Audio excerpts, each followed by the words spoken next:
Guys, இன்னைக்கு நம்ம ஃபினியன் gauge அப்படின்றத பற்றி பார்க்கலாம். ஃபினியன் கேஜ் 1948 அமெரிக்காவில் இருக்கக்கூடிய ஒரு கன்ஸ்ட்ரக்ஷன் சைட்டில் ஒரு ஒர்க்கராக இருந்தார். அப்படி இருக்கும்போது என்ன ஆயிடுச்சுன்னா, ஒரு நாள் எதிர்பாராத விதமாக ஒரு கன் பவுடர் எக்ஸ்ப்ளோஷனால 3 சென்டிமீட்டர் திக்கும் 1 மீட்டர் லாங்குற ஒரு ராடு என்ன ஆகுதுன்னா, அவருடைய ஒரு சைடு ஐயில் உள்ளே போய் அவருடைய ஸ்கல்லையே கிராக் பண்ணிட்டு வெளியே வந்துருச்சு. எல்லாரும் நினச்சாங்க அவர் இறந்துட்டார்னு நினச்சாங்க. ஆனால் மிராக்கலாக அவர் உயிர் பழைச்சிட்டாரு. அதுக்கப்புறம் நடந்ததான் என்னென்னா, இந்த இன்சிடெண்ட் ஃபேமஸ் ஆனதுக்கு காரணம்னா, இந்த இன்சிடெண்ட்டுக்கு முன்னாடி கேஜ் என்ன பண்ணான்னா, அவர் ஒரு காமான பர்சன் யார் கூட சகஜமாக பேசுகிறவர். ஆனால் அந்த இன்சிடெண்ட்டுக்கு அப்புறம் அவர் ரெக்கவர் ஆன அப்புறம் அவருடைய ஒவ்வொரு ஆக்டிவிட்டியுமே மாறிடுச்சு. தேவையில்லாமல் கோவப்படுறது, அடுத்தவங்களை திட்டுறது, அந்த மாதிரி அவரோட கேரக்டர் ஃபுல்லாக மாறிடுச்சு.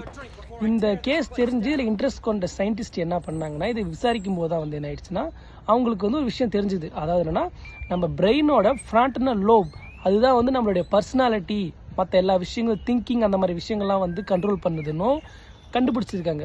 இந்த இன்சிடெண்ட்டுக்கு அப்புறம் தான் அதாவது மாடர்ன் சயின்ஸ் ஆஃப் பிரெயினுக்கே இந்த ஒரு இன்சிடெண்ட் ஒரு திறவுகோலாக இருந்திருக்கு. இந்த இன்சிடெண்ட்டை பற்றி நீ என்ன நினைக்கிறீங்கன்னு கமெண்ட் பண்ணுங்கள். இந்த வீடியோ பிடிச்சிருந்தா லைக் பண்ணுங்கள், ஃபாலோ பண்ணிக்கோங்க.